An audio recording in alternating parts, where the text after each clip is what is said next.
Hey everyone, today we're going to make some pork loin. We're doing a lot of pork today. So this we're just going to season with some olive oil and the seasoning mix that I have made up. We're going to throw it on the smoker and just smoke it low and slow. So let's get started. Alright, so we're going to start by preheating the smoker to 225.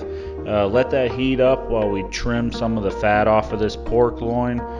Make sure to get both sides. We're going to rub it down real well on both sides with olive oil, and then we're going to season it with the seasoning mix I have on this recipe. Make sure to get all the sides and the ends of the meat before putting it on the smoker. Once we're done, put it on the smoker. We're going to smoke this low and slow the whole time, 225. Took about 2.5 hours. Once it reaches 145 internal, pull it off, and we're going to slice this at about 1/2 inch pieces. And that's it. Enjoy.